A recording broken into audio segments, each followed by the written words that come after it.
to episode 492. Oh my goodness, getting close to 500 of Retro Encounter, RPG fans' bi-weekly podcast of many topics, usually of the retro variety. And I'm back. I am the host today, Zach Wilkerson. You might have heard my voice briefly on the Zelda tier list episodes, but I was not hosting them. That was Aleks. And before we go into it, I want to say, before I even introduce you guys, I just want to say that Aleks and Ben, thank you so much for stepping in. You guys did an amazing job. I really enjoyed listening to every episode because I was still editing them. So speaking of, before we get into today's topic, let me go ahead and introduce the panel, starting with you, Aleks. Hey. Hey. And Ben. Nappy time. That's a good preview of what I'm about to say. Thank you. And Paul. In for the medicine today. So, as maybe you've surmised and you've seen the title of the episode, we're here today to talk about kids. Those of you who are regular listeners know that I was off for a while because I had a kid. My wife and I have a beautiful baby daughter who actually literally turns 2 months old as of the day of this recording, which is crazy. One of the weird things about having a kid, and Paul, who's also a parent, can probably speak to this, is like it's hard to imagine life without a kid anymore. I'm like, oh, like life, what was that? I don't even remember what that was like. It's strange. Yeah, absolutely. Just wait till 12 years in and Yeah. I really don't remember. Yeah, so we're here today to talk about kids as a result of that. Kind of a controversial topic, but we're going to talk about the best kids in RPGs. It can be hard to find the best kids in RPGs, and we're going to talk a little bit about some of our least favorite kids in RPGs as well. But we're just talking about kids today. I thought it was a fun topic. It was a cool one to come back to. So that's where we're going to go today. But before we get into talking about the best and worst kids and what makes the best characters the best and things like that, I want to talk a little bit about our feelings about kids and RPGs in general. Because my feelings about kids and RPGs are about the same as they are in like TV shows. I'm like, you ruined this. Please go away. So that's usually the way that I feel, and I'll get more into that in a little bit here. But who wants to talk about what they think makes like good, bad characters, kid characters in RPGs? Yeah, I'll start. I think that I was looking at the list that we made before this episode and everybody's picks that are good child characters and bad child characters. And I think there's like a particular trend with the selections that we have. I think that like what makes a good child character is that you still treat the character and conceive of the character just like you would any other character, like even if they were a teenager and an adult, you give them the still like the same well-rounded kind of motivations and background and like personality quirks that you would apply to like a more older character. But then you just like tailor that to the perspective and limitations of a child, right? So like basically you don't want to create what a caricature of a child. You want to create like a full person and a fully formed character, and then kind of make that fit into the child's perspective. Because I don't have kids, but in my career and stuff, I've worked with kids a lot, and kids are like little people. Right, they have all the kind of complex emotions and thoughts and everything that people, adults do, but they just don't really know how to express that the way that adults do, or the social always understand like the social norms or mores around expressing that. And I think it's a delicate balance, but I think the best child characters like are able to do that well and still feel like a fully realized character, and the bad ones, they Yeah. just come off as like a bad caricature of what an adult thinks like an annoying kid is like. And I think that's a really good point. I think that as a teacher, I've seen that as well, that like the most effective teachers are the ones who understand that about children. But I also think one of the things that I think about when I'm thinking about the best child characters is the way that the other characters interact with them as well, kind of taking that same approach that you're talking about there, Ben. of treating them with respect. And obviously that's not always going to be true. There are some characters on here who are not treated with respect by their parents by any means. One of my picks in particular, and I think that one of Alex's picks as well. But I think about that a lot. One game that I didn't bring that I considered bringing is actually a game that I know, Paul, you've played as well. It's an indie RPG called Jimmy and the Pulsating Mass. Absolutely love Mm. that game. And I think that the way that game treats Jimmy is really great because of the people around him. And so um, absolutely love that game. I think that, Ben, you hit on some of the major points there for me. No, I just think that's a really good point, especially regarding Jimmy and the pulsating mass as well. Yeah, that's a very unusual and distinct vision of childhood, going along with what we were saying earlier on as well about making them distinct. And I think with the medium as well, thinking about along the lines of what we're saying here, there's so much more in a way, other than I suppose animation or something like that. There's so much more opportunity to kind of control that environment, to control that depiction of the child and make it more convincing. You're not restrained by maybe some of the difficulties of working with child actors in like a live action format.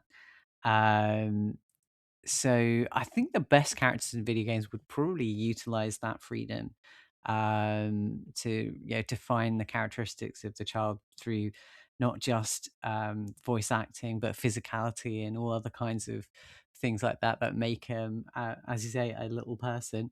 So yeah, anything utilizing all of the possibilities of the medium for me is what would be ideal. Yeah, and just building off that, I think something like we're talking about RPGs in particular. So these kid characters are usually in a party with like a larger group.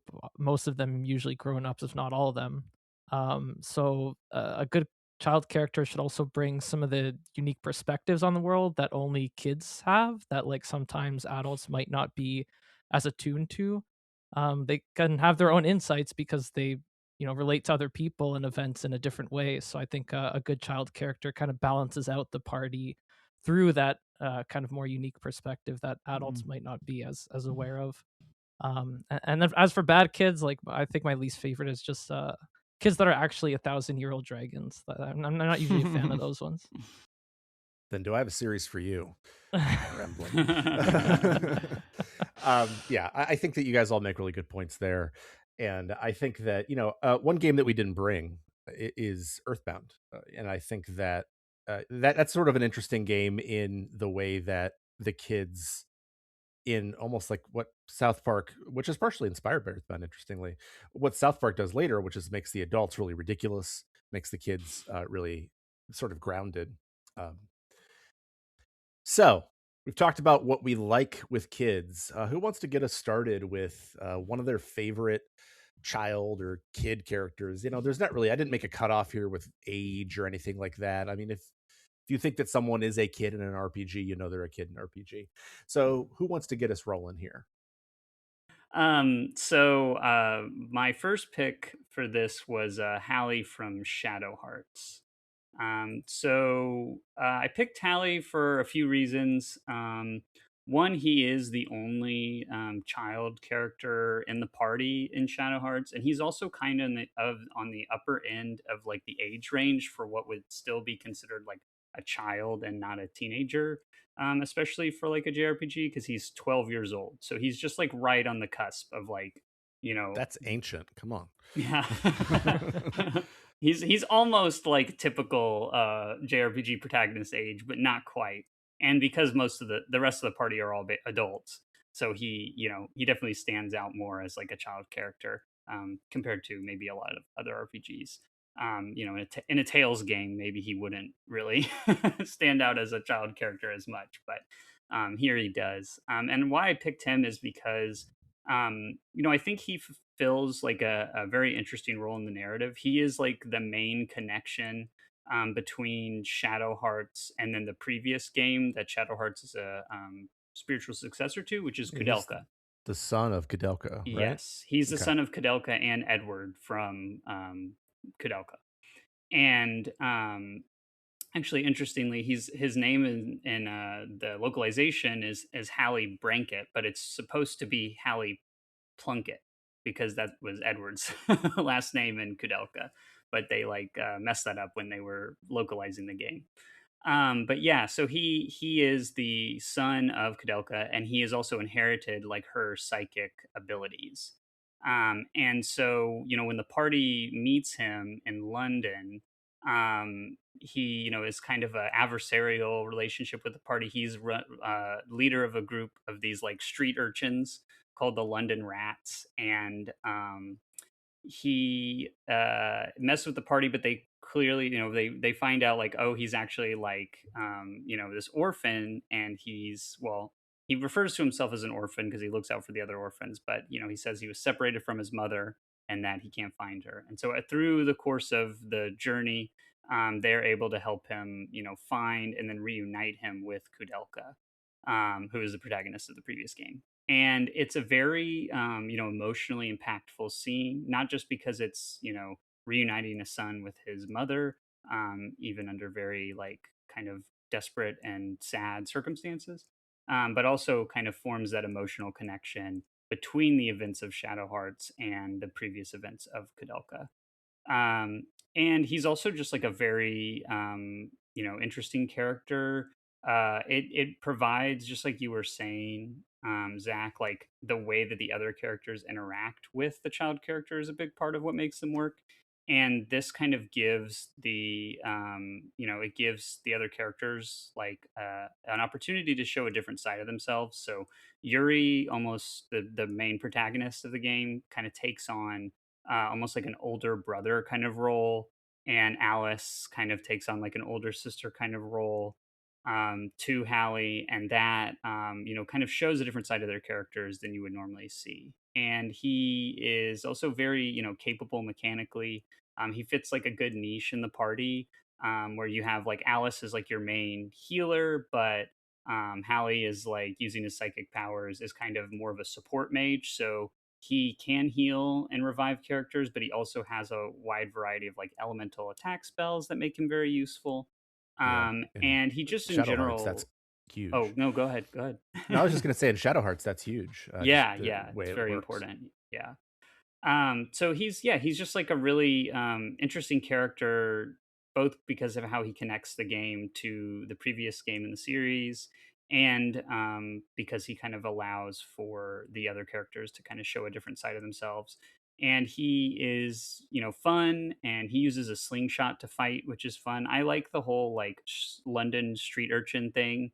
He even wears like one of those caps that like is like just like really stereotypical like London street urchin kind of outfit, and he just kind of gives the game like that little bit of extra pathos and um you know a way for the characters to kind of show like a softer side in a game that is in a lot of cases pretty dark and foreboding for most of the runtime.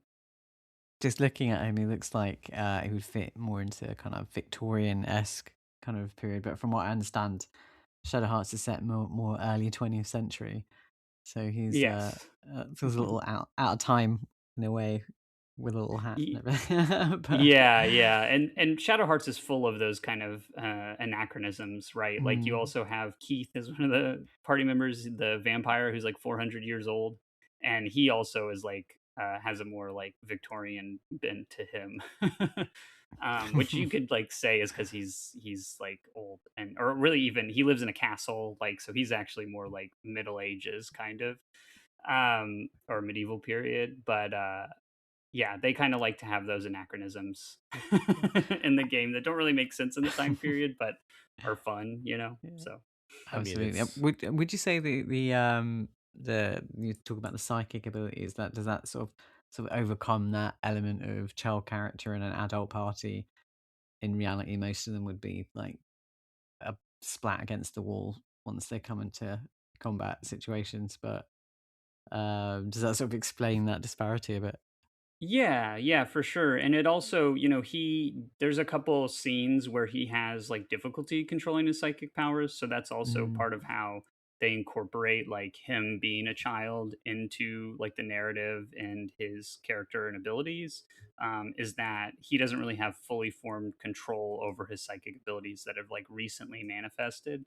And so that gives him kind of a different, feel to some of the other characters, but also kind of makes him relatable to Yuri, the protagonist, because Yuri is also kind of has these powers that he isn't able to control super well either. So they kind of relate to each other in that way, which makes for kind of a nice like duality or dichotomy to those two. So, full disclosure, I have not finished the first Shadow Hearts. In fact, I don't even think I've gotten to this character. Yeah, he's pretty late. Yeah. But what I find interesting is like a lot of times I think those street urchin characters who are like in charge are really obnoxious. Just like screw you guys, and like very distrusting, and like I don't know, like I feel like it's a trope that I find obnoxious. But here, from everything I'm reading and everything you're saying, it feels like they really pulled that off, which I think is impressive in and of itself. So I think that's very cool. So that's our first one. Who wants to talk about the next character on their list? I can do that. For my first good child character, I'll bring in Realm from Final Fantasy VI.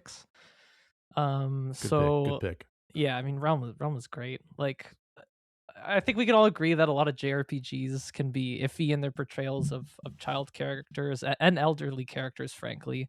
But I think Final Fantasy VI did a really good job with their like kind of most extreme pairs, which is Realm and her adopted grandfather Strago. Like they're a little bit tropey, but not like overdone in any way, and they play off each other amusingly. I just think like this cast is. It always struck me like they seemed like fleshed out and likable characters, even though they're like pretty simple ultimately. So Realm is you meet her along with Strago. She's incredibly sassy and headstrong for a 10-year-old, but in a way that feels endearing rather than obnoxious. She speaks very crudely. Apparently, there's a lot more profanity in the Japanese script, especially when Strago tries to discipline her or any adult tries to tell her what to do or how to feel. Which is a really funny contrast with just the way she appears. She has like a very cutesy outfit, and her original like Amano art is very well done also. But at the same time, like she's got spunk, but she's also shown to have like a really good heart and clearly loves Strago and cares about the rest of the party too. I think this like aspect of her personality is reflected really well in her character theme as well, which has this like gentle but uplifting childlike earnestness to it. And yeah, like female child characters especially I think are too often portrayed as like meek and capable or overly bratty. But Realm has like this nice balance of confidence, spunk, and talent that's I think has aged very well in terms of like other JRPG child characters in contrast. On top of that, she's also like a really talented painter. She's the first Final Fantasy character to introduce the Pictomancer class. I don't believe that one was in FF5, unless I'm wrong. Which is a pretty cool and unique one. So like all of FF6's characters have a unique battle command, and Realms is Sketch. And that's ability that has her like paint a portrait of a selected enemy and use one of that enemy's abilities. And you can also find an accessory that upgrades Sketch to Control, which gives you just more control over which of the abilities you want to use. So it's I haven't used Realm in my party a ton, but I always thought it had like a really cool animation for her little sketch ability. I thought is a good idea. So yeah, Realm is definitely one that quickly came to mind for me.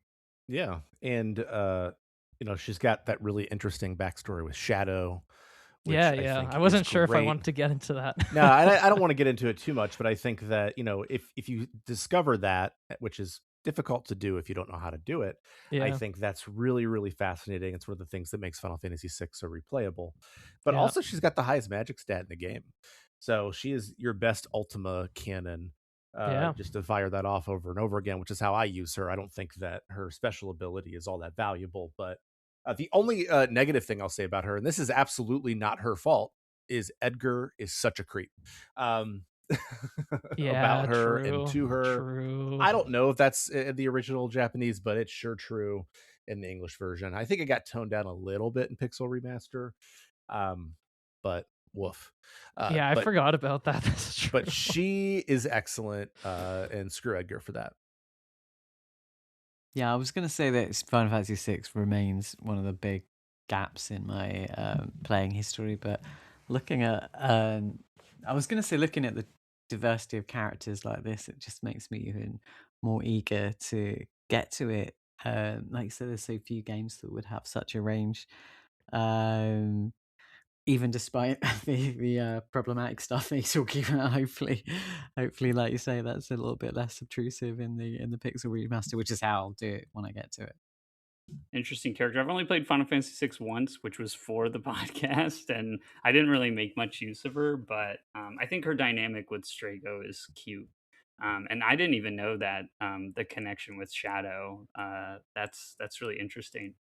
Um, it's kind of a cool little, I guess, like secret kind of Easter egg sort of thing that they added, which is neat. Yeah, it But adds a lot to both their characters, which is really cool to have just like this little pretty significant revelation that's a complete secret. yeah, it's neat. It's neat. It also gives a little more like thematic or conceptual justification to like having this kid, little kid in your party, right? So, yeah, that's really neat. Mhm. Yeah, I think Realm is an absolutely excellent pick, and your other pick is really good too. But we'll get to that. Um, I'll go ahead and go next, and it's a character who I think I probably stole from at least two of you. I'll and I apologize for that, but as soon as I came up with this idea for this episode, I was like, "No, I'm picking Cuno." And if you're tired of hearing about Disco Elysium, listeners, too bad, because just wait for my next pick. um, Disco Elysium obviously is an incredible game, but Cuno is such a rich character in so many different ways. Obviously, depending on how you interact with them, because those of you who haven't played Disco Elysium, you've got those dice rolls where you have different interactions with them. But Kuno, I think the way you're introduced to him is he's throwing rocks at a dead body. If I correct me if I'm wrong Yeah, on that's that. Yep. correct. Yeah. And he is so abrasive and so unpleasant. And one of the things I respect about the way they present Kuno is they never shave those edges off of Kuno. Kuno is extremely unpleasant all the time, but he is so fascinating because you discover. I mean, he's like a speed addict. He's a very young child who's dropped out of school, and his father mistreated him very badly. And I think that some of the like sort of things that are happening in Harry's head where he says like this is a kid who's seen some beatings. The writing in that game is so good. He is maybe the most realistic portrayal I have seen of a kid who, and obviously this is an extreme version. As a teacher, if a kid interacted with me like this, it would be like a major problem. But of a kid who is just all self defense all the time, and who has other things that sort of tip him off, and you find out different things about the girl he has a crush on. There's just a lot going on with Kuno, but I know others also love Kuno. Yeah, I think what you're kind of hitting at, Zach, is it's like a very accurate portrayal of like a troubled kid.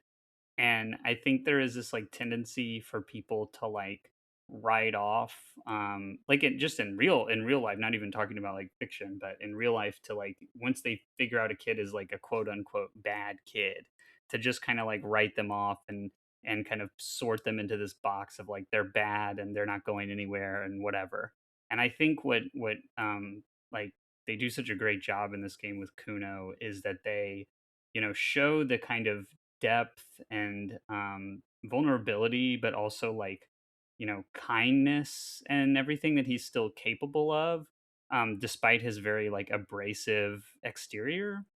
Like I think his relationship with Kuno S is like very important to like understanding his character, because he's basically like taken in this like stray girl and like helping her um in life, even though she comes from almost like a worse kind of background than he does.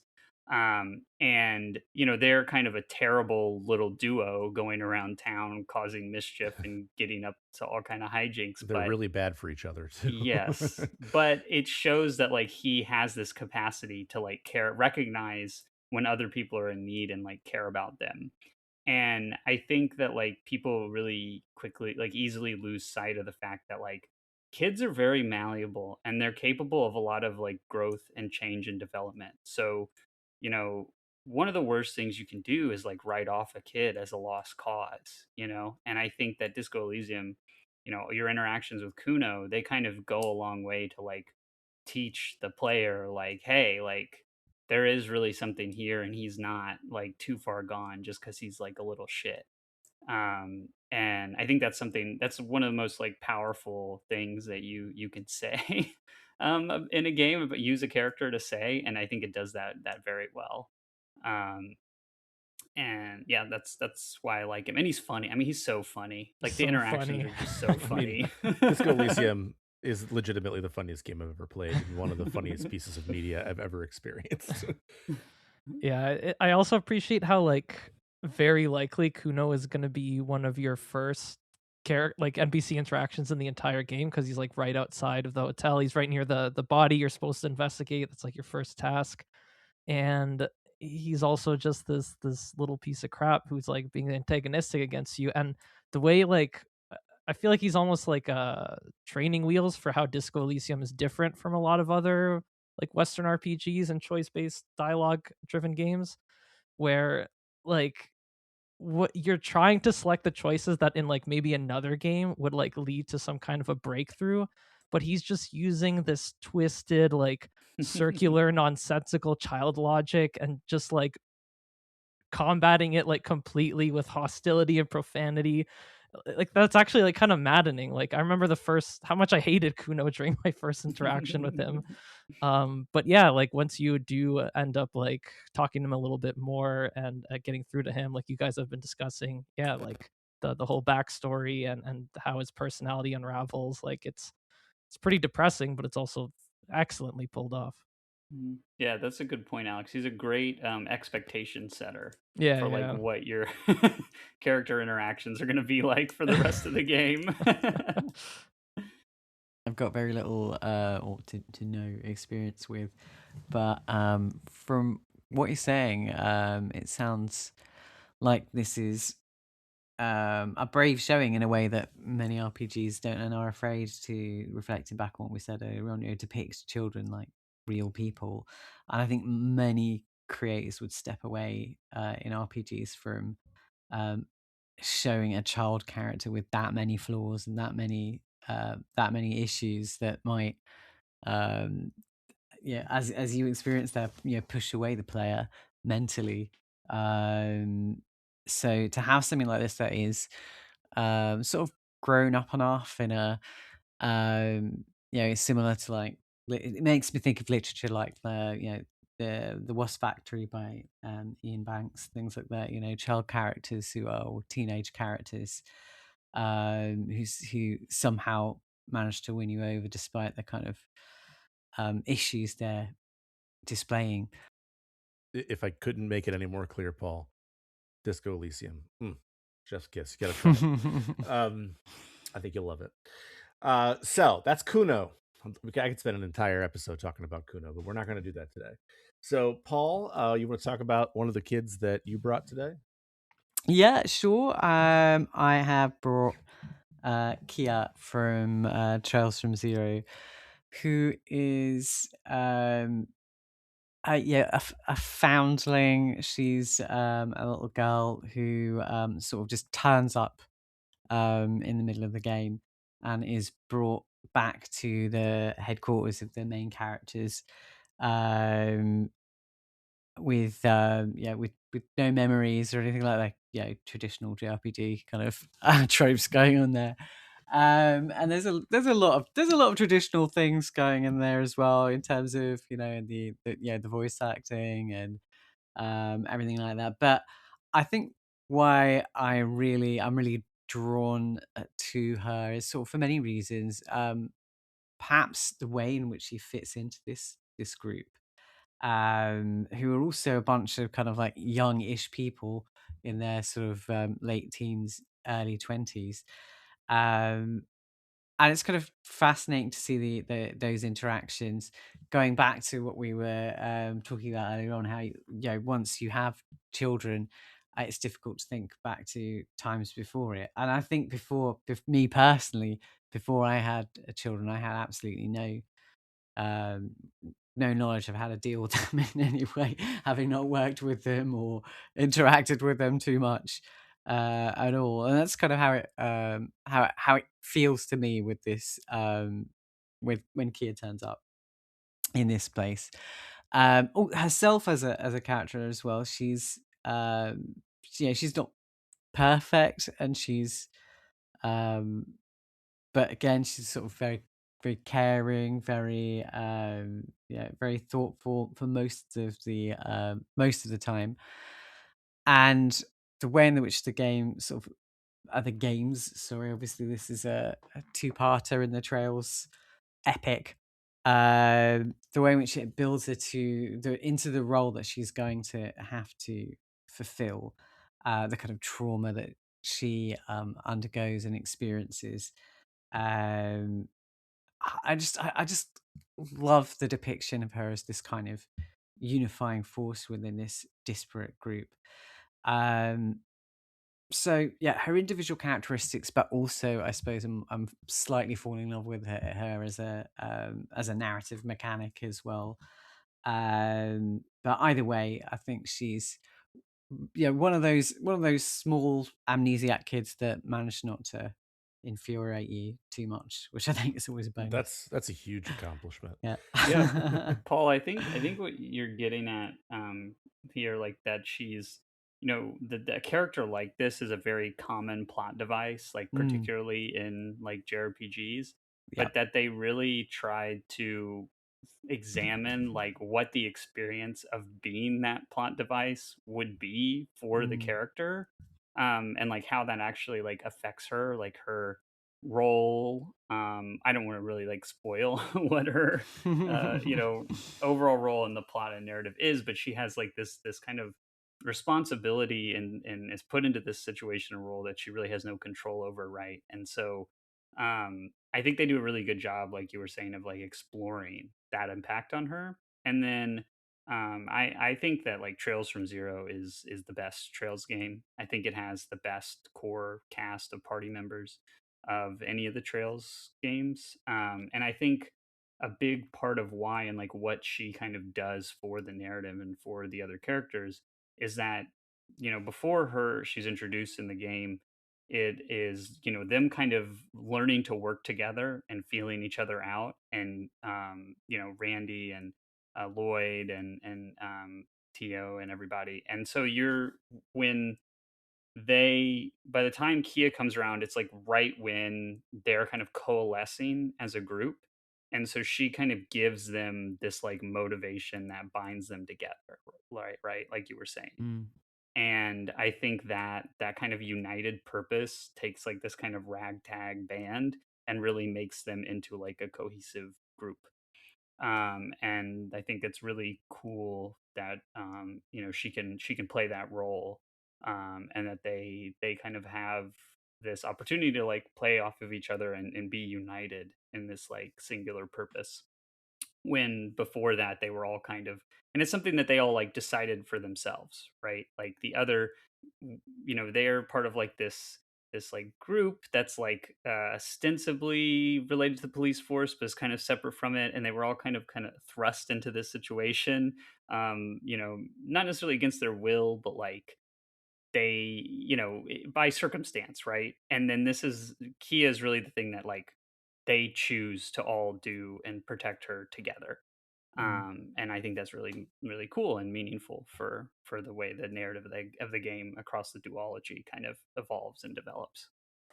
Yeah, I still haven't played any Trails games, but the ones I'm most interested in from my bit of research are original Trails in the Sky and Trails from Zero.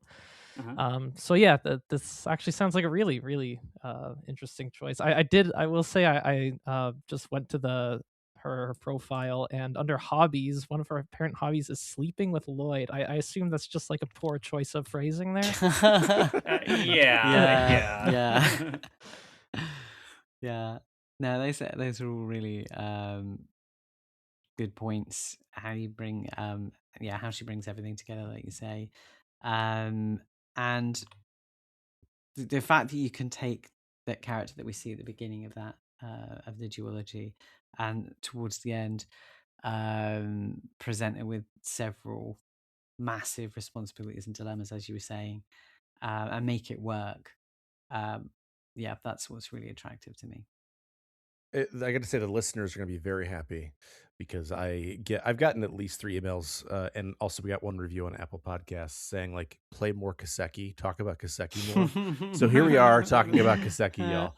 I will admit I've played 2 of them, Cold Steel 1 and 2. I hated the ending of 2 so much that I can't really imagine playing any more of them, but I am most interested in 0 and Azure. So that brings us to the halfway point of the best children in RPGs. Who wants to go next with their second pick? So my second pick is Sue from the first Grandia. Good pick. Good pick. Yeah, I love Sue. She's hilarious.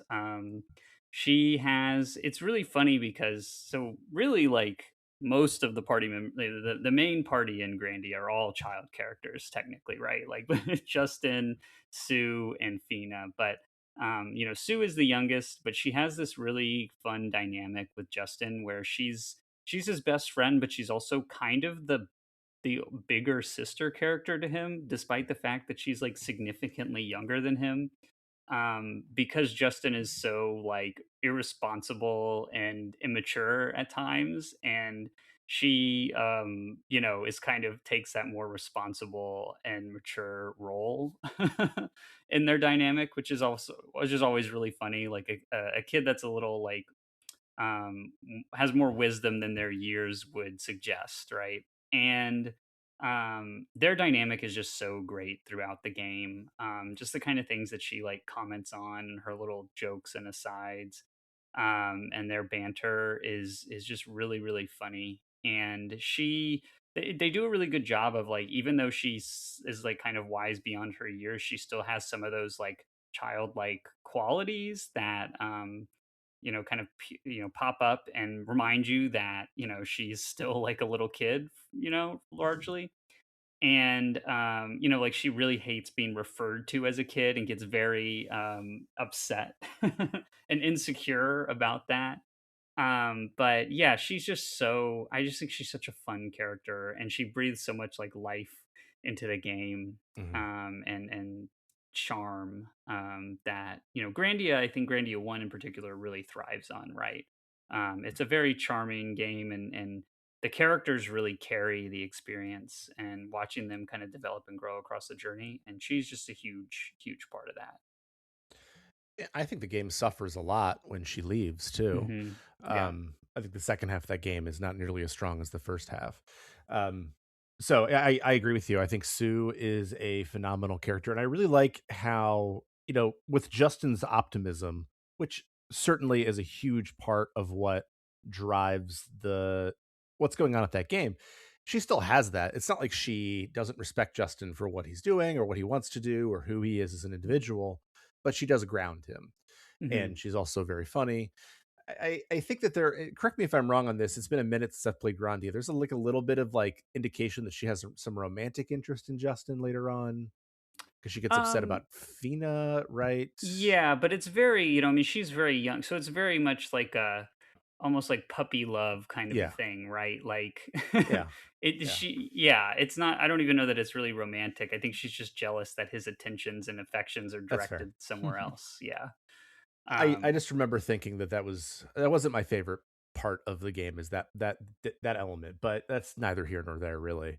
Yeah, I think She's it's more of like a sibling dynamic where yeah, you have an older sibling and they start getting interested in like the opposite sex and stop spending as much time around you, and you get mad, kind of thing, more than like romance, really. Yeah. right.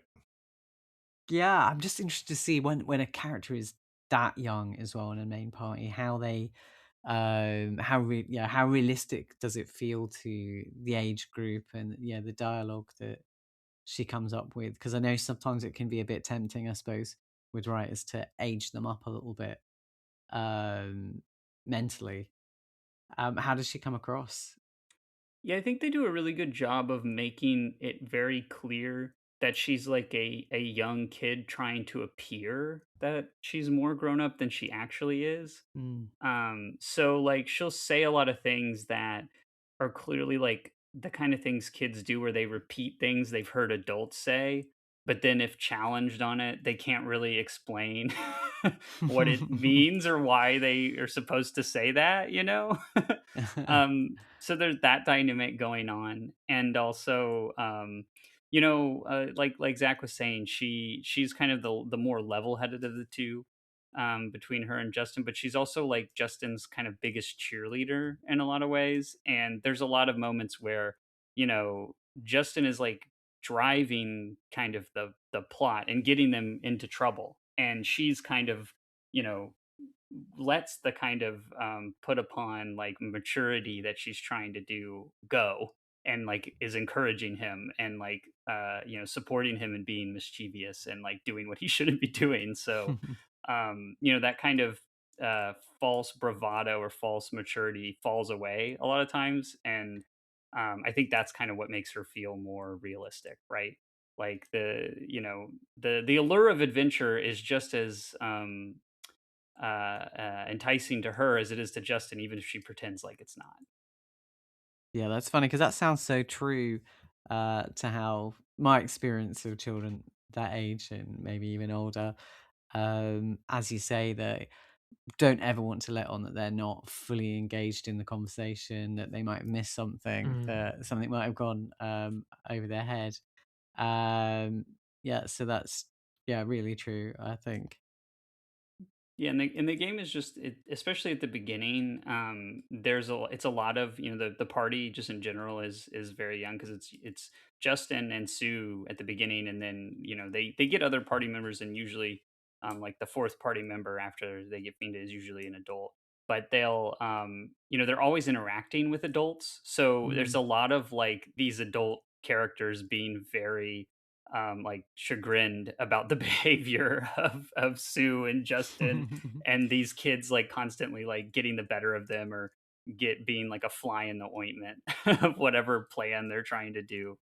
And that's always like really entertaining and funny, to see these adult characters just like so frustrated with these kids. I'm thinking particularly there's like a trio of these women who are like commanders and like the evil army, and they're just constantly being thwarted like their Team Rocket or whatever by Justin and Sue. And they get really really angry, and it's always a fun dynamic to see an adult get like unreasonably angry at a child, uh, being bested by a child in particular. Like me and Cuno. Yeah.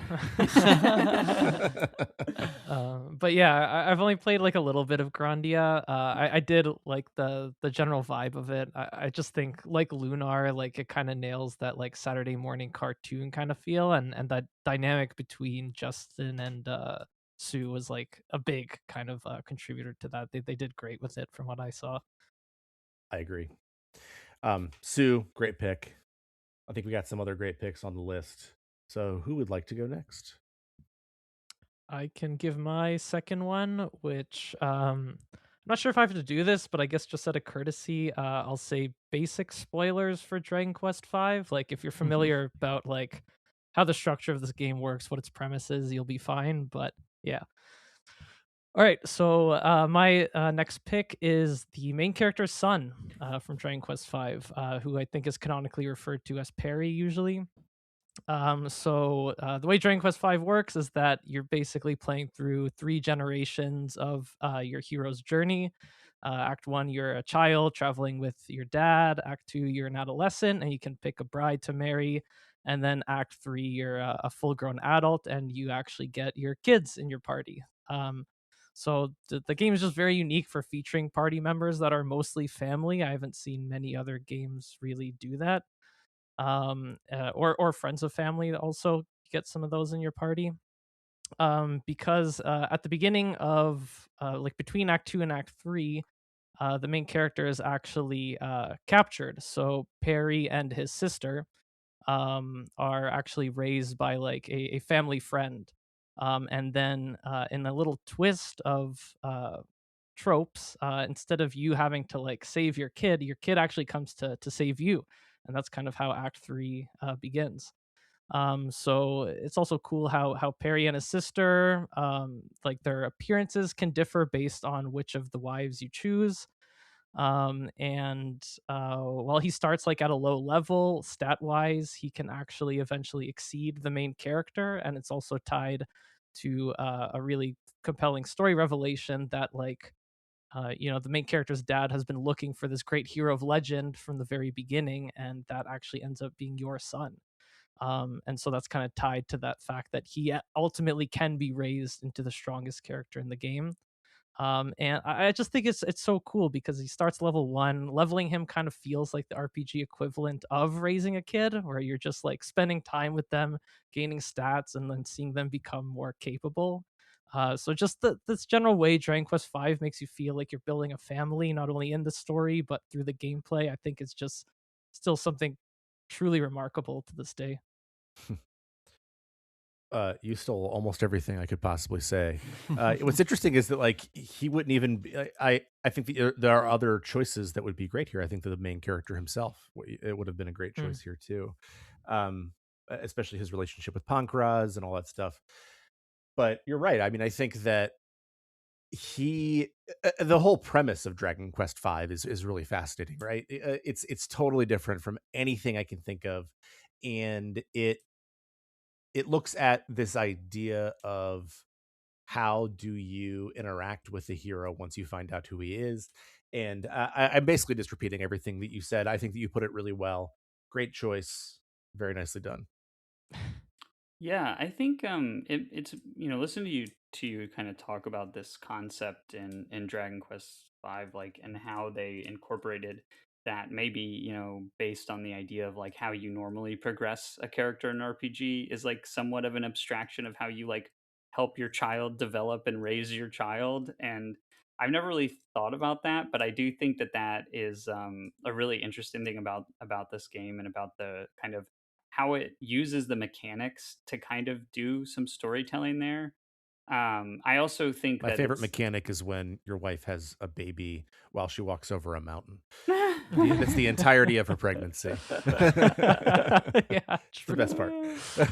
yeah, but I think too, like it was making me think about the whole like spouse selection process in that game, and how that affects like the parameters of the child that you have, and like how that is like very much a mechanical choice, like which like spouse that you end up picking.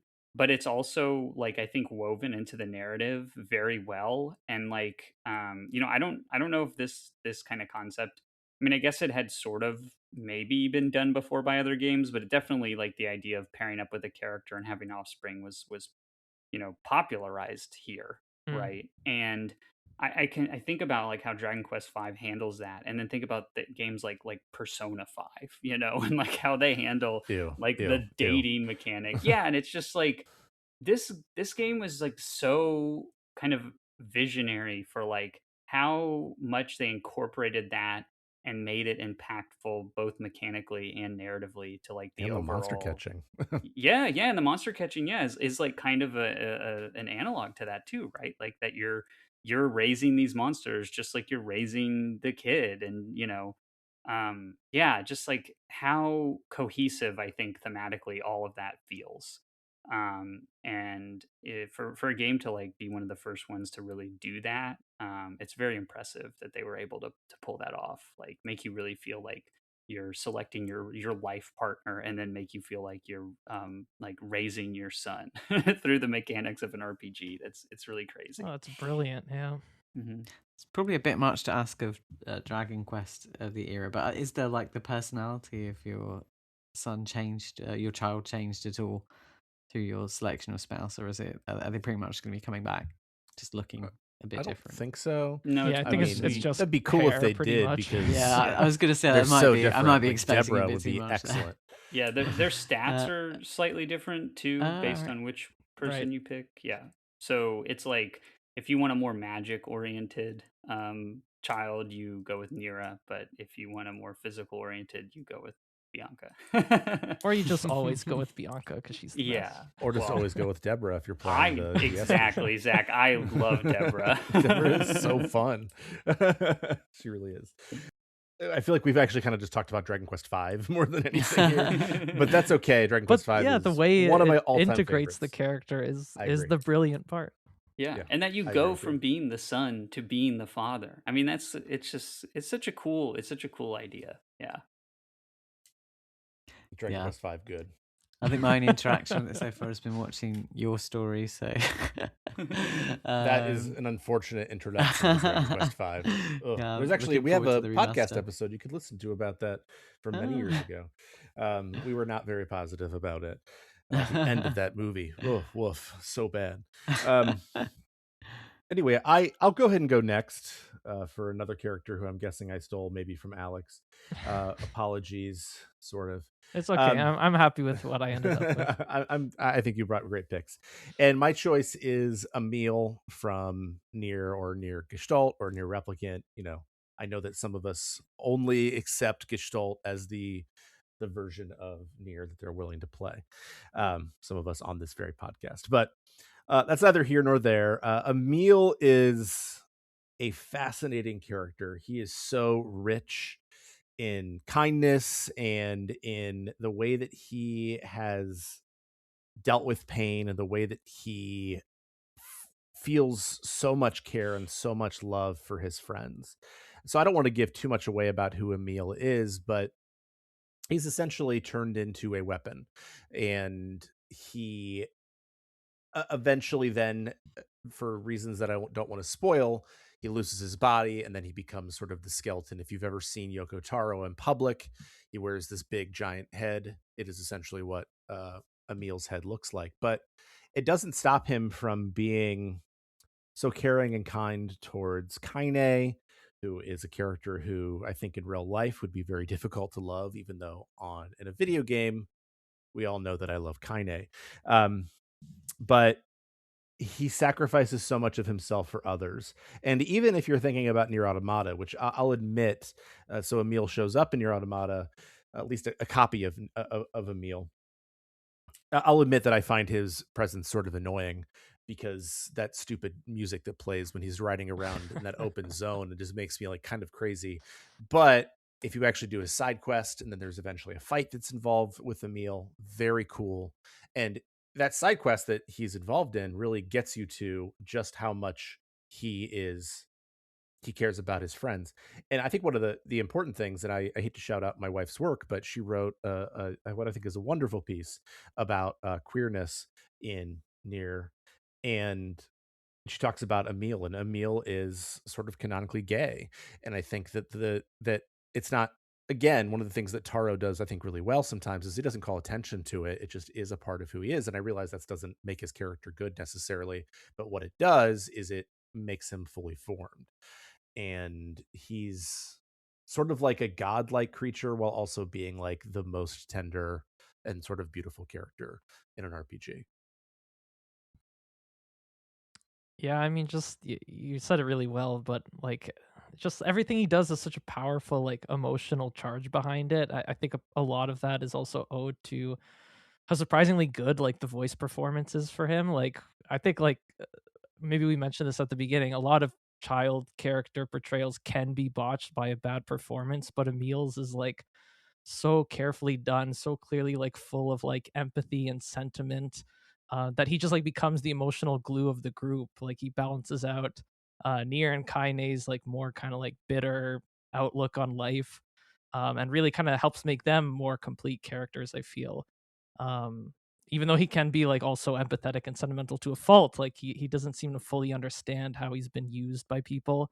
But that just like adds to his kind of like unique childlike portrayal, I think. Yeah, I think Emil is, I think Yoko Taro actually has a lot of really interesting child characters in his works. I think of like Sire and Mana and Drakengard, or even like Mikhail and Yeah, Drakengard 3. that's a great choice. Oh I yeah. actually considered Mikhail if someone stole another one of my picks. But I do think Emil is like, or 9S even in Near Automata. But I think Emil is kind of the most fully realized and like best iteration of some of the concepts that he has been playing around with all of those characters. Like that this kind of like ostracized um, you know, kid who is like treated differently and feels othered because of things like outside of his control, but then like finds acceptance like with the party. And I think that's an element that he was kind of pulling on with like Sire and Mana in particular, and Drakengard. But they don't really have the like development and pathos I think that you get from Emil, right? And Emil is really like, what if that concept was really like a fully formed character? And we really explored that in a way that's meaningful, both for him as a character and for the other characters. And I think that's why he kind of stands out amongst all of those kind of characters in Yoko Taro's works. And I definitely think he's the best one of all of those. And just really, I think too, like it's telling that Yoko Taro like wears like a mask of Emil, right? Because like maybe he relates the most to Emil of all the characters that he's ever created, and I think that says a lot too. Mm. Emil is just that epitome of the sort of eternal child character. But unlike, say, something like Claudia in Interview with the Vampire or anything like that, he's not. He's become the opposite of twisted and adult. And as you were saying, that works so well with the cast of that, particularly the first game of Near Replicant.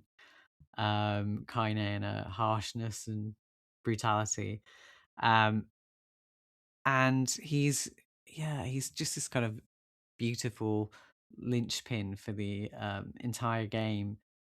Not entirely innocent himself through things that happen, but that still doesn't manage to kind of stain his personality or the way he interacts with everyone. And yeah, the mask, the transformation, it's just an achievement in the writing, and the depiction of the character, that you still feel so much for him, even though he becomes this kind of monstrous thing, physically at least. And there's just not much like him. A very distinct, unique child character, and an amazing pick. Yeah. And I'm glad you brought up that not everything Emil does, and not everything the party does, certainly is. And I don't want to spoil anything about Nier, those of you who haven't played it, but I think that one of the things that I find fascinating about Nier and Nier Replicant specifically is because they add. I'll just tell you this without spoiling anything. They add an ending E to it. And when I originally heard the idea for it, I was like, that is god awful. I cannot believe you did that to the end of this game. And then I played it and I was like, never mind. And one of the reasons for that is something that Emil says, and I don't want to get into it, but he essentially is talking back to some of the themes of the original Nier. He's actually talking back to some of the themes of Automata.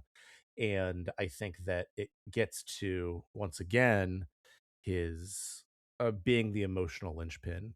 And I think in a lot of ways, the thematic linchpin of what Nier Replicant or Gestalt has to say. And that's all I have to say about that. So we have one more pick for the best kid characters, and I believe it's yours, Paul.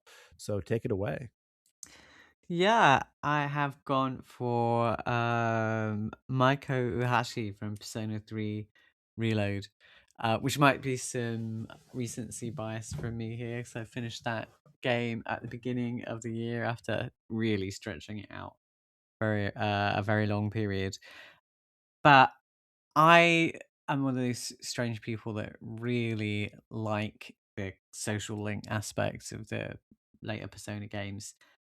And this was just one interaction that stood out for me amongst many high quality ones in that game.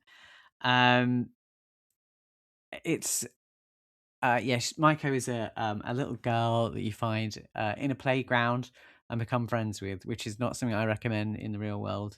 Generally, doesn't end well. But it's at least in Persona 3 Reload, it's depicted really really well. She goes to know the protagonist. They know each other. They sort of hang out every now and again. They have that relationship that you might expect from these kind of interactions. But as the game progresses, you start to see that this very happy, happy-go-lucky, smiley girl has some problems that she's dealing with herself, and that she's kind of using these, not in a negative way, but using these interactions to help her deal with what's going on essentially in her personal life. And I think the way that is depicted within the game is so it's so different to how I've seen it done elsewhere, and I really I appreciated that they were willing to sort of push out the boat for this depiction. Yeah, I don't know. It so easily could have gone wrong, and there are still some aspects. There are still some aspects of it where you think, maybe you didn't have to. You didn't have to add that. It's not too worrying. It's borderline, so it's kind of going back to that whole romance aspect. Does she, she starts talking about it at points about how she feels about the protagonist, but again, it's not very. It is very in that childish way, when it's not really meant, not really understood. So it's in its own way, it's kind of charming. She's just played so well, and she's a counterpoint to, again, I suppose, in the way that some of the other characters we've talked about so far have been sort of a counterpoint to a lot of the darkness in the game. As a few of these social links are, but this one for me, particularly stood out in that way.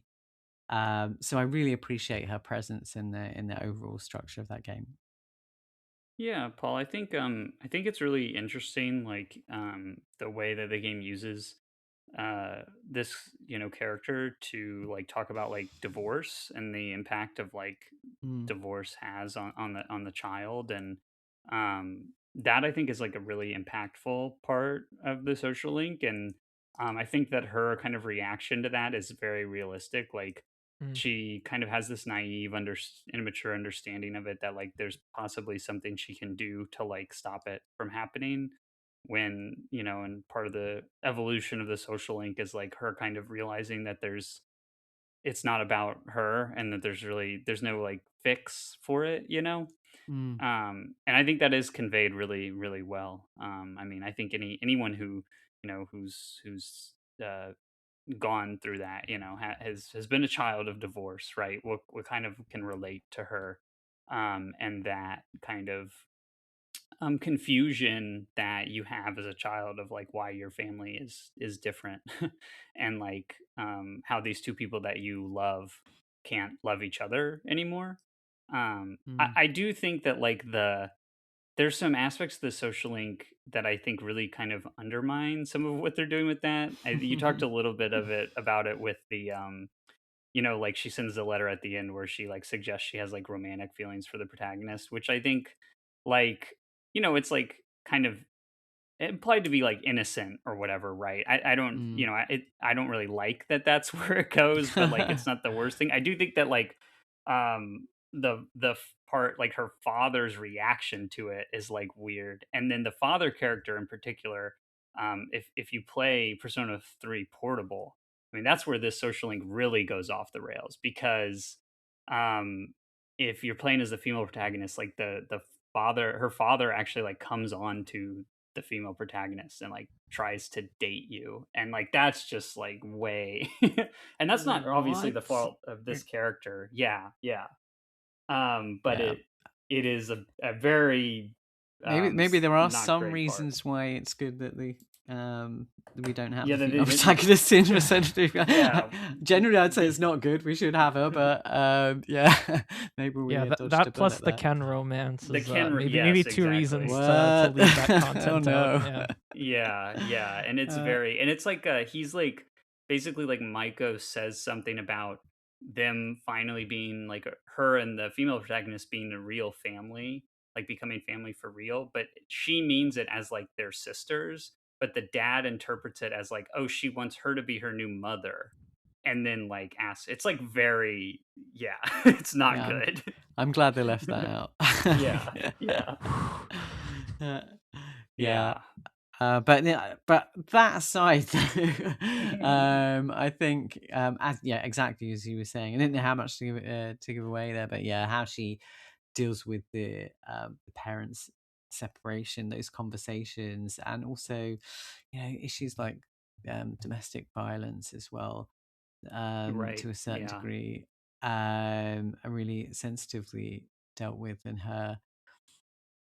her reactions to it are realistic for a child that age.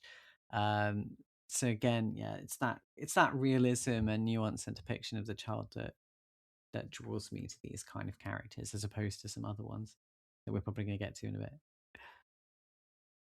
Yeah, I think both you guys covered everything good and potentially problematic here well. I just on a broader comment about Persona, just like so many of their social links can be like really interesting stories for the characters that centralize them, but then like the way they try to like incorporate the protagonist into that is often where like it goes a bit off the rails, and this is just one of those cases. Yeah, because the core storyline itself and Maiko's emotional impact and everything is really good, like you guys have been saying.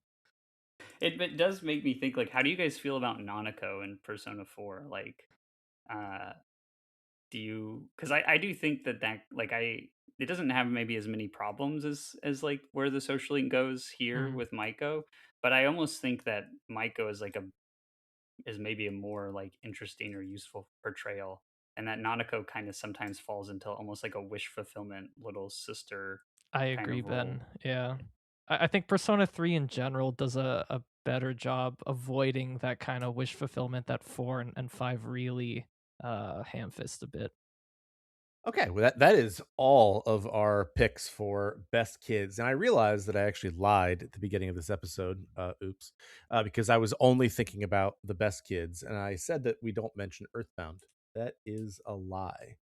So I want to go through the worst, but I do. I'm going to start with that one because I want to correct that lie as quickly as possible. So we've got 4 of the worst characters, kid characters in RPGs. We're not going to spend as much time on them. We're going to kind of rapid fire this. But Aleks, you brought an obvious choice from Earthbound. Yeah, and that's got to be Pokey if we're talking about worst. But honestly, maybe he deserves to be a pick for best in a way. I was thinking because of how well the game portrays him as like this rotten evil brat. Like this is a little kid who thinks only about himself but expects everyone else to like him. You're talking about like the potential South Park connections, and this feels like a proto Cartman, like big time. For sure. Yeah. So Pokey is the main character, Nessa's next door neighbor. He lives in what is heavily implied to be an abusive and toxic family environment, which almost makes you feel bad for him until you see all the crap he gets up to later in the game. But that also kind of makes you think that if Ness was around to actually be his friend, even if just like kind of his friend, he wouldn't have gone totally evil, that he really just needed some kind of interpersonal connection to prevent him from going completely insane, megalomaniacally insane. I also just really like his incorporation in the prologue though. So he's really like your first like unofficial party member, joining Ness as like you're going to investigate a potential like UFO landing. And you really see here Earthbound flexing the creative way it uses text during its like first person Dragon Quest style battles. Because while you're selecting battle commands for Ness, you don't have control over Pokey. Instead, you'll just like see descriptions of what he's doing, like cowering behind Ness during the fight or eating food instead of fighting, and it just like brings a lot of comedy to the intro to the game. And I won't get into spoiler territory with Earthbound's Endgame or Poki's influence in Mother 3, but these games also basically equate a personality like Pokey with like real dictators, essentially being like childish narcissists who throw tantrums when they don't get everything they want, which I think is just very clever and very I funny. can't think of anyone like that. Yeah. Yeah, Pokey's a great choice. I do think that like when I think about worst child characters, I think of just like annoying, but he's also annoying, even outside of the fact that he is, as you said, megalomaniac, whatever. I can't say words today. He is a great character, but he's also the actual worst. So good pick.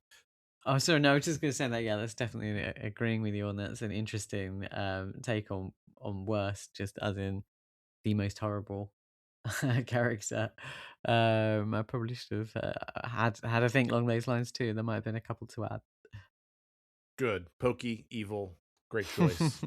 Ben, you brought, and I have never played this game, and now I don't ever want to, because I watched some cutscenes and I was like, "Woof!" Can you skip the cutscenes in this game? I don't think in the original version, but I think in like the Oh, God. remaster and the international, you can. Okay. Yeah. Well, Ben, tell us about your choice for worst kid. Yeah, so I picked Limley from Star Ocean 4, which she may be the most infamous child character in any RPG. Just because I think like the scenes with her, which I know that Zach, you watched some before recording this podcast, have like defined the conversation around this game in like a Yeah. very negative way. And I mean, like the fact of the matter is, she's really just that annoying, and like it really is that bad that like I understand why this is like the thing that everybody talks about with this game. And basically, she is this little girl character.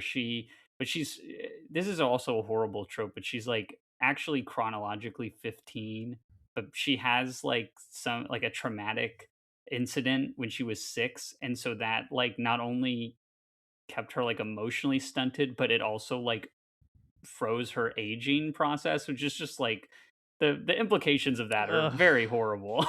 You know, very very suspect stuff going on with this character. Not quite thousand-year-old dragon, but like it's along those lines in a way that I am not a fan of. And part of it is the performance and the writing around her, and then it is just not good. Like it's very annoying. Every time it happens, it's either very annoying or it's very uncomfortable. The most famous scene with her is where she's talking about wanting to have nappy time with the main character, Edge, and he's like visibly uncomfortable with the idea. And it's you know, I mean, it's like portrayed as innocent, but it's also like in the back of your mind you're like, well, I know all these other details about this character. It's just very bad. Like everything about her is very bad. The game would be very much improved if she wasn't in it. And I do think she's also kind of just a microcosm of like the overall problems with the storytelling and characters in this game, which are just not great. And it's a shame because the other aspects of the game, like the kind of world design and the combat, are all really strong. But sometimes a bad story and really terribly thought out characters can ruin a game in many respects. And this is like the perfect example of that, I think. Yeah, I also watched some of that. So I was just saying, I also watched some of that cutscenes and things before, and I think I've seen the nappy time one before as well. And weirdly, I kind of love it. It's so terrible, and, sort of slow, stilted delivery that she. I mean, who was the voice director on that? That was like, yeah, they came at the end of the day and said, yeah, I did a good job there. That's perfect. That's exactly what I wanted from there. But yeah, it's kind of reminds me of something like Deadly Premonition or something like that. If you've ever experienced that game, so just wonderfully awful. I know probably if I ever did give it a go, I'd probably want to quit after 10 minutes. But yeah, No, just this from is that kind not of late Deadly night. Premonition, Bob. No, definitely not. No. it's not in the bad performances are not in service of anything. They're just bad. Because I remember like being interested in this game when it first came out because I hadn't played a Star Ocean before and always thought the idea of the series was cool. And then I just remember the discourse around Limley and like the general like dialogue quality in this game. And I looked up cutscene footage and I'm just like, oh my god. For the first time, I think I'm like, oh my god, maybe JRPGs do suck. But like that's obviously not true. But you almost became Phil Fish in that yeah, that's exactly what I was thinking of too. But yeah, I just rewatched also like a cutscene with Lively, and yeah, it's so odd. She's dressed like a 6-year-old doll, but sounds like a 20-year-old that just took a hit of fentanyl. It's like horrible. Horrible. Does anyone know if it sounds any better in Japanese or? No, I mean it's not quite as bad. Like the delivery's not as stilted, but it's still the like adult woman doing this. That's still like what they were going for. Horrible, like child impression. It's just not. I mean, it's more like stereotypical adult woman voicing a little girl in an anime, kind of thing. And I don't really prefer that either. It's maybe not as notably bad, but it's still like quite grating. So. Well, I know that the next one, I actually think that one of us considered bringing for best, but Paul brought it for worst. So, Paul, tell me who you brought for worst child character. Yeah, I've brought Roxas from Kingdom Hearts 2 for a very stupid reason, and that is just that he's not Sora at the beginning, and I just spent ages what's going on. Where's Sora? We want Sora. No, go away. Where are we? Where is it? And I think even though I had actually played Chain of Memories beforehand, so I put the time in, so I wasn't completely confused like I know many people who played it originally were dropping straight into that. But yeah, it's literally just because of that. I don't think he's particularly horrible. I don't especially love him, but I also don't particularly dislike him. I just did not appreciate that he was there when my Sora should have been there instead. So yeah, that's literally it. So yeah, as a side note though, I wanted to also drop in, which totally contradicts all my picks from earlier on as well. Adults voicing children, which is pretty what you've just said there as well. And that's pretty much all child characters in JRPGs and many other mediums as well. I know it's totally impractical to get an actual child in to do some of this dialogue, but still, it's just there's something. If I block it out, it's fine. But if I concentrate too much on the fact that it's an adult putting on a kind of sing-songy child voice, oh dear, that's not good. But I live with it. Yeah, there's very few other options. I'm aware of that. I mean, to be fair, I don't think you could get like the best voice actor in the world, and I still don't know if they'd be able to make Tetsuya Nomura's or just the Kingdom Hearts dialogue sound natural, because the way these games are written, I have a soft spot for Kingdom Hearts, but the writing is just like baffling. But honestly, for like Roxas and like Kingdom Hearts 2, but especially 358 over 2 days, I almost like think the unnaturalness of the dialogue almost like makes it more interesting because he's supposed to be like a nobody, and I'm definitely not going to go deep into Kingdom Hearts lore, but I think like it sets like an interesting, different, weird vibe.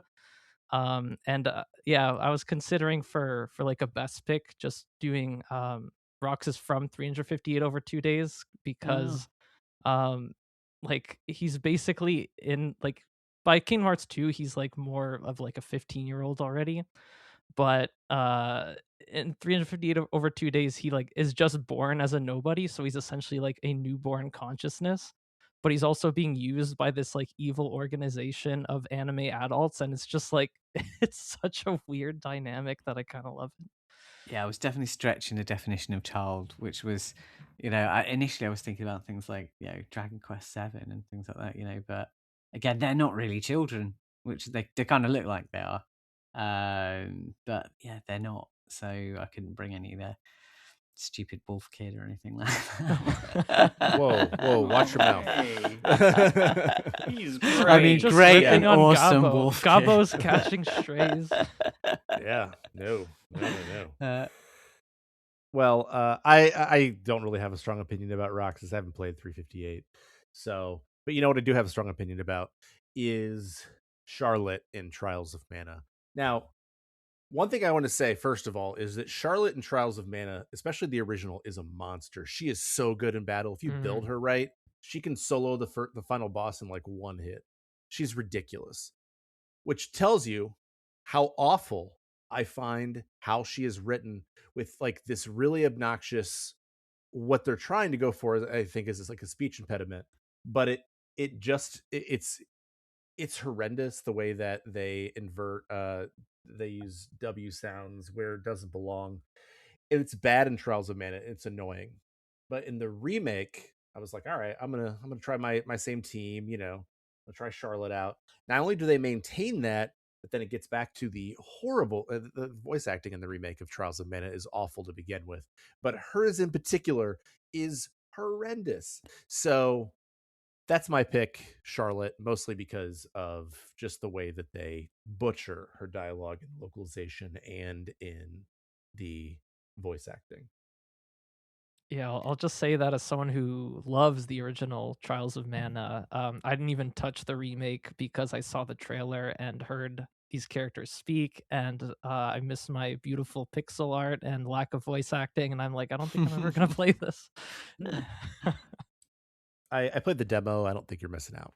Okay. I like the Trials of Mana remake, actually. I think it's quite good, like, as far as just as a game, itself. But I agree with the what you guys are saying about the performances and everything. Like, it is, yeah. And this has got to be, like, one of the worst, like, the best examples of, like, bad localization I've ever seen in a game. Is just like, why would you do that? Like, I don't even know. I don't really remember if that's a thing and if there's some kind of equivalent to that in her dialogue in Japanese. But like, even if there is, like, you have to know that it's like unreadable almost. Like, I don't know. I still am mind boggled that they decided to do that and like ship And they the did game that like in that. 2019. This is like an Yeah, I old know. localization, right? Like, I Yeah, was like, come on, Yeah, I I don't was need gonna you like say. spelling out Shawwit for me. Like, shut up.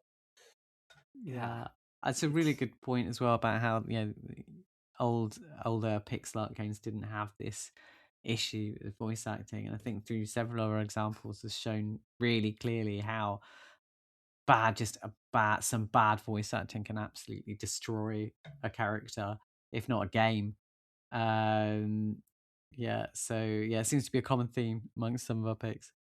Well, that brings us to the end, y'all. Great job. I had a great time talking about some of these kids. You guys brought some amazing picks. And, my own kid is better than all of them. So we have that going for us at least. So speaking of, that brings us to housekeeping. So I believe, I could be misremembering. Aleks, you said this already, right? That Romancing Saga 2 is what we'll be playing in 2 weeks. Yes. Which I'm really excited about. I've played like the first 45 minutes or so, and I've played enough Saga games that I can see how they are trying to meet you in the middle in terms of like the way the mechanics work and the way with the leveling works. So I think that's really cool. I'm excited to dig into that more, but we're recording this a little ahead of time, so I don't want to get too far ahead. After that, so we'll have 2 episodes on Romancing Saga 2, and then after that, we're going to have an episode all about sci-fi RPGs. So RPGs in space. As I was going through the list and thinking about it, I was like, dang, dude, there are a lot more sci-fi RPGs than I realized. And we've never had an episode that was specifically dedicated to sort of talking about sci-fi things in RPGs. I think that'll be a fun time. And it'll also give, finally, a break for Aleks and Ben, who have been on. How many straight episodes have you been on, Ben? Like 15? Wow. Oh, I don't. It's been a lot. Yeah, I don't. I think I missed one recently-ish, but like I've been on quite a few. Yeah, and I know Aleks has too. Aleks has been Yeah. on quite a few. Yeah. Well, I appreciate it, both But of I you. like it. It's fun to be on Retro Yeah, it's a good Uh, time. I like having both of you. I'm glad you guys think it's fun. And after that, because I just want to replay it, we're going to be playing Xenoblade Chronicles 2, which is a very long RPG that I will be starting relatively soon once the Switch 2 patch comes out, because playing that game in 60 FPS is going to be chef's kiss. It's going to be amazing. I think Xenoblade Chronicles 2 is underrated, and I'm very excited to talk about that. I don't know who's going to be on that episode yet. Right now, it's like one person who's like, I'll maybe do it, and then me. So, we'll find out. And that's okay. I could just solo it. We've never done that before. That would be weird. If you want to get in touch with us, you want to leave us some feedback, which I've been getting more emails recently, which is great. You can email us retro@rpgfan.com. You can also follow us on Facebook, Instagram, Threads, Twitter, Blue Sky, Twitch, YouTube. We're usually going to be RPG Fan or RPG Fan Com in those places. We're also on Discord, just as RPG Fan. We also have a shop hosted by TeePublic where you can buy things like t-shirts, mugs, things like that. If you want to support the site, we don't have like a Patreon or anything, but if you shop for things through our shop, you also get cool merch. It's really the shirts are really very comfortable, I promise. We also have two other fine podcasts. One is Random Encounter, which is every other Monday, hosted by John O. Logan, usually talking about the most recent games that we've played, reviewed, things like that. Usually some discussion questions, maybe sometimes some news as well. But it's a very current show as opposed to ours, which looks backwards. The other one, which is currently on hiatus, but I have hopes that maybe it's going to come off soon. I've talked to Mike about it, maybe help him out a little bit with some of the editing. Is Rhythm Encounter, which is a game, or not a game. It's a podcast all about RPG music. It's a really good time. I think that Mike does a fabulous job with that, and I'm really hoping that it comes back soon here. But oh boy, is he buried in work, Mike Silbato. So it's hard for him to keep up with everything, and that sometimes has to go first. You can also review us wherever you're listening to us.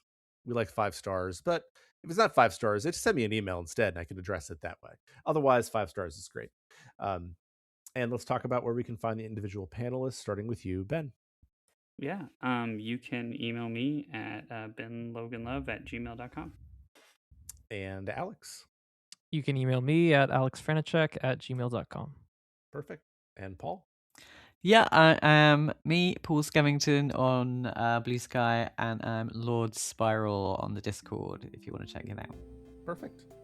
And the best way to get in touch with me is probably through the Discord. If you go into the podcast channel, I'll usually see that relatively quickly, as long as it's not. And I've gotten some pretty lengthy emails recently, which is awesome. I haven't responded to all of them yet. I apologize, but probably by the time this goes up, I will have responded. My point is that if you have a quick question or you just want to say something about the episodes, the Discord is probably the best way to get in touch with me. So thank you again, the three of you, for coming on and talking about kids. Whether you're a parent or not, you guys did a great job. And thank you, listeners. Good night and good luck.